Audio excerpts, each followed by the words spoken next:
PokeRogue has taken the Pokemon community by storm, with a completely new and unique way to test your Pokemon battling skills, all compiled in a tiny little browser game. The goal of the game is simple: complete 200 randomized back-to-back battles where you have to use every single ounce of brainpower and strategy you have to build the perfect Pokemon team. Defeat every single boss battle without having your entire team get wiped, and if you get a game over, tough luck, buddy. You have to restart all the way back from round 1 with a brand new team. At the very least, though, you come back with more knowledge of how the game works and maybe some extra Pokemon and moves. But because of this mechanic, the game is literally designed for you to fail over and over and over again. I mean, that kind of comes with the roguelike genre, but these boss fights are brutal by Pokemon standards. Legendaries with multiple health bars, Mega Forms, Terrestrialization, and of course, the final battle with a Turnamax Eternatus.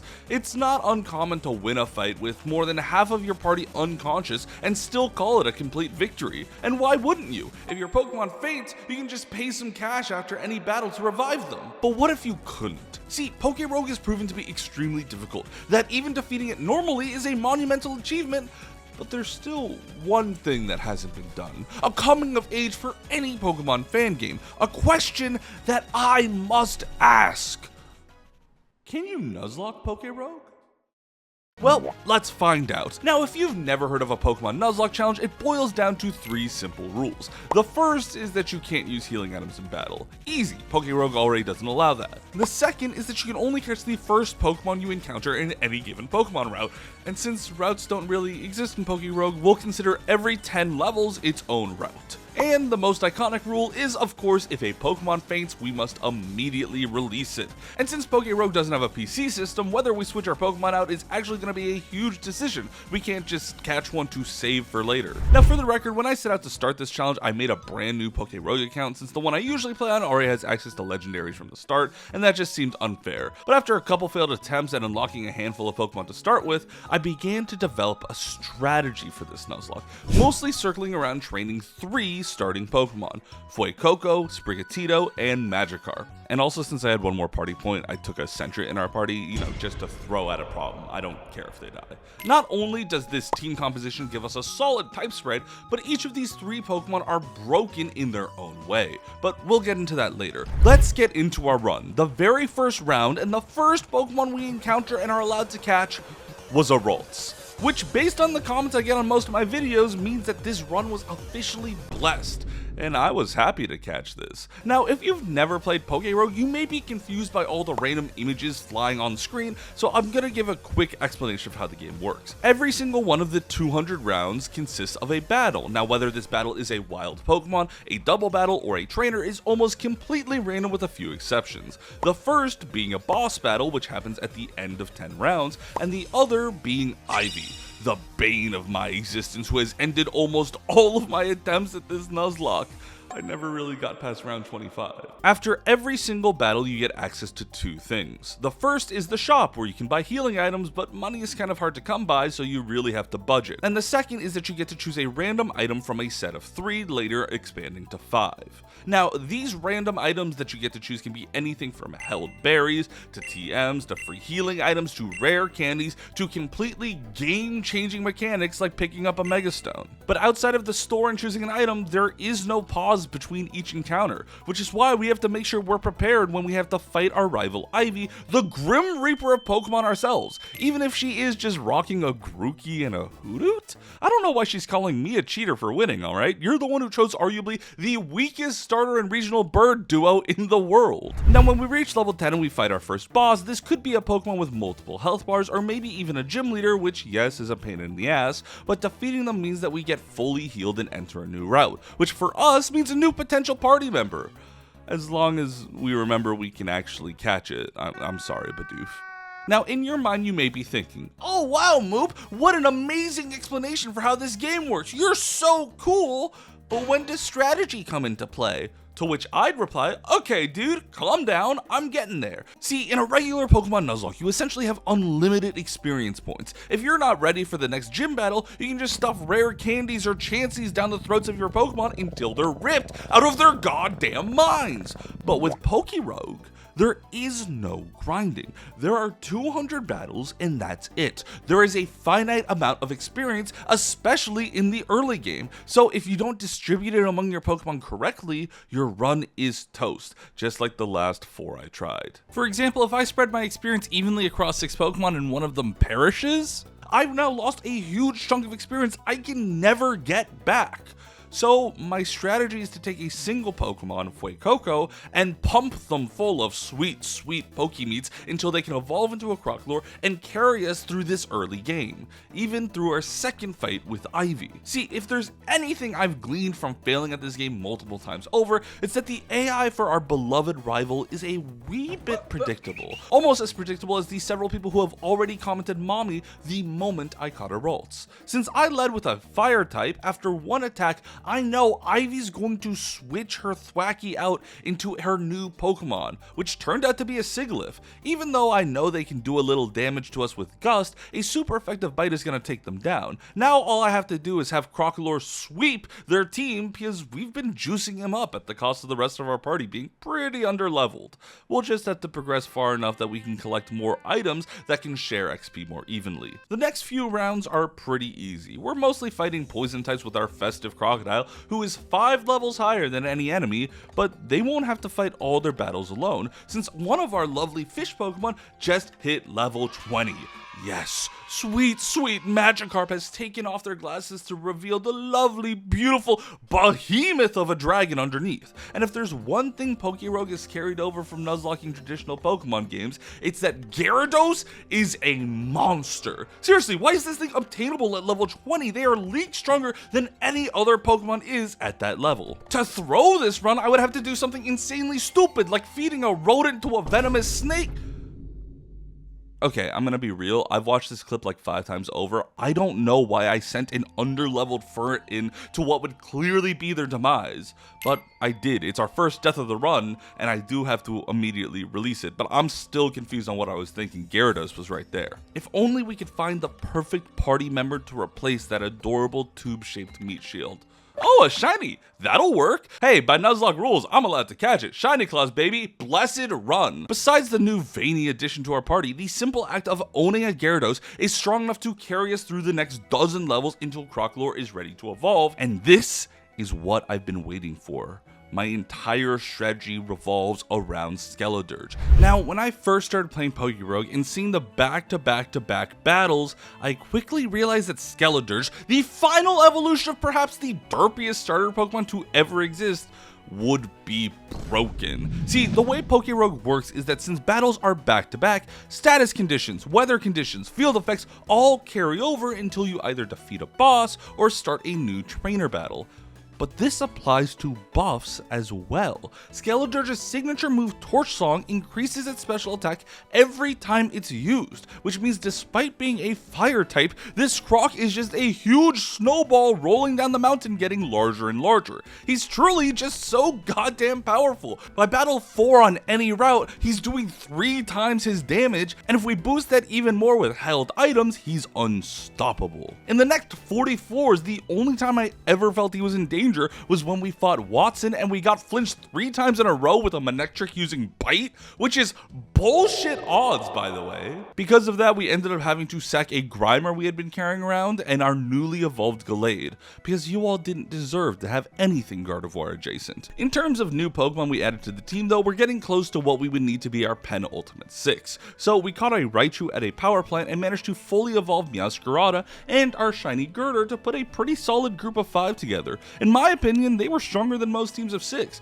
especially since Meowscarada's move Flower Trick always crits, and Gyarados now has access to Dragon Dance, which has the same logic as Skeledirge using Torch Song. We were becoming unstoppable. The next time we fought Ivy was on floor 55, where I just held down the A button with Skeledirge and wiped her entire team. Skeledirge was too powerful. He had completely removed the strategy from PokeRogue. But that couldn't last forever. The next Pokemon I was allowed to catch was a Bronzong with Heat Proof, which as far as I'm concerned was going to be perfect when we have to fight Eternatus, since they resist Dragon and are immune to poison. They're also able to set up since they have access to both Stealth Rock, Confuse Ray, and Future Sight. Floor 60 quickly became floor 70, then 80, then 90. Skeledirge just couldn't be stopped. I was literally playing this game on autopilot. I was literally an 8-year-old playing Pokemon for the first time. My party consists of my cool overpowered Fire Starter and 5 other Pokemon I use for HMs. Jokes aside though, even though our boy Skelly was carrying the entire team on their back,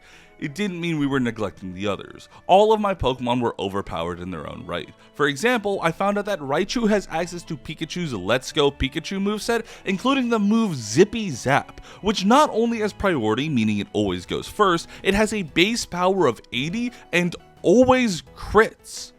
Why does this exist? Poor Ivy tried to challenge us again at round 95, and to her credit, she had developed anti-Skeledirge technology, a Tyranitar, Dark and Rock type with Earthquake, the perfect counter to my Fire Ghost Chomper. Too bad I had a Gyarados. It's not your fault, Ivy. You've never seen any of my Pokemon outside of Skeledirge. You actually pushed me beyond my limits, so don't feel too bad. Maybe next time just bring a legendary Pokemon and you'll stand a little bit of a chance. After this fight, we easily passed floor 100, the halfway point. However, we were not in fact living on a prayer. The RNG gods had descended upon us, and route after route we were given bug and grass type Pokemon. Skeledirge's favorite food. We were barely spending any money on healing items because we would never get an opportunity to be damaged. Skeledirge would just one hit and outspeed everything. And in all honesty, I'll be the first to admit, I was getting a little cocky. This run had gone infinitely farther than any of my previous Nuzlocke attempts, and it was also getting significantly easier. I was pretty sure I had this in the bag, which is probably why I felt confident to leave my shiny Conkeldurr out in a double battle against an Oricorio with Hurricane, with Hurricane that confused my Pokemon into KOing itself. That has to be the single most humiliating way I've ever lost a shiny Pokemon. Complete and utter embarrassment. It was time to put the big boy pants on. No more playing around. If I lost the run when I was this close to winning, it would be so demoralizing. I don't think there's a therapist in the world who could help me come back from that. So we did the only thing we could. We climbed. Floor 120, Gyarados picks up a Mega Stone, becomes a monster. We continue to climb. Floor 130, Skeledirge KOs a Lopunny in one hit, becoming a proud member of NoFap. We continued to climb. Floor 140, Iono's entire team is wiped by our single flaming crocodile boy, and we even managed to snag our 6th party member, a Weezing. We continued to climb all the way to floor 145, our penultimate rival battle. And it seemed like Ivy had taken our advice. We led with the GOAT, and she led with her triple health bar Terraform Mossy Ape. It was clear that Ivy was the one outmatched here, and she was preparing to switch into Tyranitar. In response, we switched into Meowscarada, predicting the change, only for Ivy to switch again into Volcarona, and I said, alright, you do you, let me just change up and switch into Gyarados. And Ivy switches for a 3rd time, like it's the only move she knows how to do, back into Rillaboom. I'm tired of this. Fine. Even though our Mega Gyarados is no longer flying type, meaning Rillaboom theoretically has super effective moves, Mega Gyarados is still tanky as hell. They have a 130 base special defense stat, so when this ape makes the genius decision to never use a grass move and instead spam Boom Burst over and over again, all we hear is a beat to Dragon Dance to. This boost in speed and power is enough for the Gen 1 wonder himself to sweep Ivy's entire team, including a one-hit KO to a 4 health bar Rayquaza. How do you even show your face after that, Ivy? You brought a legendary Pokemon to a Nuzlocke battle and got one hit and swept. I would straight up change schools, burn my passport, and assume a new identity. But in all honesty, it's Probably not your fault, Ivy. My team is genuinely way too powerful at this point. I've stuffed these fellers with so many performance-enhancing candies and injected so much candy into their veins that they might as well be rare candy mules. Even a straight-up Latias boss fight on floor 180 isn't enough to stop me. I'm going all the way. In PokeRogue, a random Elite Four and champion takes up all of routes 181 to 190, and it also has a random weather effect.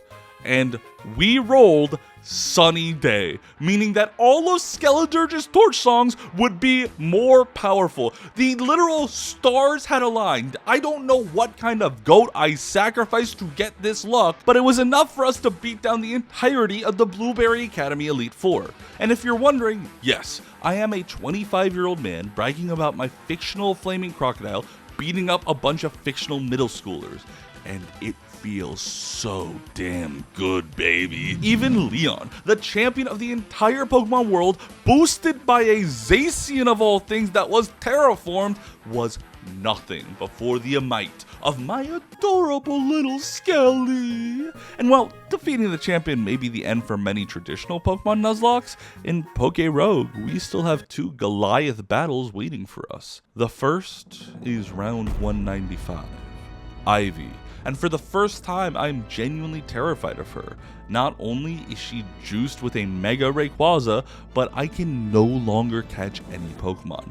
This team of 6, Weezing, Bronzong, Raichu, Meowscarada, Mega Gyarados, and Skeledirge, are all I get from here on out. If I lose even one Pokemon here, I won't be ready for our final boss fight, and I'll probably lose this run when I'm so close. I couldn't just spam Torch Song and pray for the best now.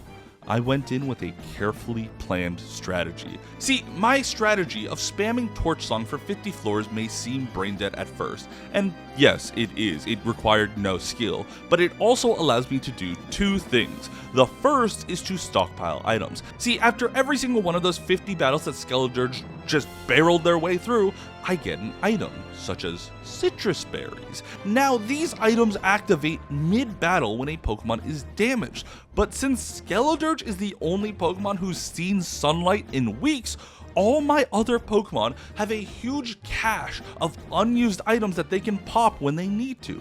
The second bonus is that we have specialized Pokemon. Because Skeledirge and Mega Gyarados are so combat oriented and both of them are taking all the battles, we can have Pokemon specifically prepared for these boss fights with 0 attacking moves. Bronzong's entire moveset is built to be tanky, survive long enough to confuse, use Stealth Rocks, use Future Sight, and then dip. And Weezing exists solely to poison Pokemon and use Clear Smog to remove any enemy buffs. That way, no boss Pokemon is able to set up on us using Torch Song or Dragon Dance like us.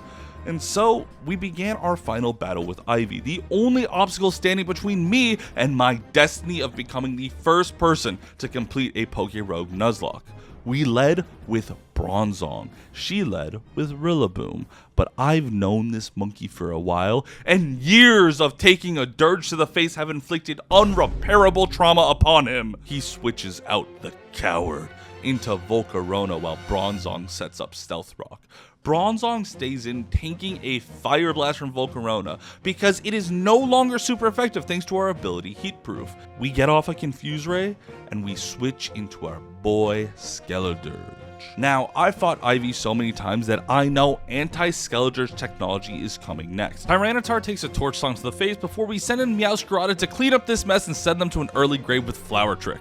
Or so I thought. Seriously, there's like a pixel of health left here, and I genuinely thought we were toast. Meowscarada, who has been with us since the start, was gonna die. They take a Thrash from a Tyranitar, getting all the way down to 4 health before shoving every citrus berry they had into their mouth, getting them back up to 130. I knew Meowscarada probably outsped, but since Tyranitar was locked into Thrash, I knew we could definitely send in Skeledirge, who could negate the normal type effect, getting off a free Torch Song and boosting our special attack. And they switched into Noctowl? Noctowl? I mean, I get people like Noctowl because it's nostalgic, but let's not put up any airs and pretend like it's a useful Pokemon. They get off a single Air Slash before Skeledirge turns them into tomorrow's fried chicken. Next up is probably the greatest challenge we've faced in this entire run so far, a Mega Rayquaza with 4 health bars. The stealth rocks from earlier were powerful enough to take down one of its health bars, but we still had an issue. Our boosted Torch Song only did one of their health bars worth of damage, even with all of our buffs, and their Hurricane does over half of Skeledirge's. Our boy would not survive another hit. We needed to switch, but into who? Raichu has type effectiveness, yes, and would probably resist our Hurricane, but then what? Mega Gyarados is neutral, but they're really tanky, and I have Ice Fang that's 4 times effective. I just need to send them off and pray that Ivy makes a terrible decision. And Ivy switched Pokemon into Tyranitar, which immediately perished due to Stealth Rocks. Did I break Ivy's AI? I don't know, but I'll take it. All this girl knows how to do is switch Pokemon. Ivy sends in Rillaboom to try and boom burst our health away, but we've been in this situation before. It's literally music to my dragon dancing ears. I don't think there's a Pokemon in a universe who could fight off our Gyarados now that they've set up and boogied down. Well, I can think of one. But for now, Rillaboom, Mega Rayquaza, Volcarona, and Sigilyph all fell one by one before the might of our dragon. We had defeated one of the hardest battles in Pokemon history without a single casualty. Also, complete side note, after this battle we hatched 2 eggs back to back and both turned out to be Dunsparces. I don't know what the odds of that are, but it's gotta be really low, so I took it as a good omen of what's to come. Which is of course Eternatus, the big daddy, the final obstacle for us to defeat. There was no point in setting up Stealth Rocks anymore, so I figured I'd leave my Mega Gyarados out in the field. Ice Fang would go a long way towards taking this Titan down a peg. They claim that in a parallel universe, billions over, they can see it. Us battling them, and every single time losing.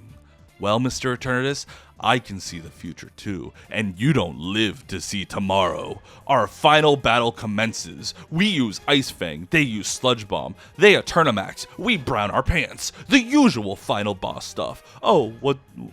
They took down our Mega Gyarados in 2 hits, and they're still at full health with like 1 billion health bars? Lovely.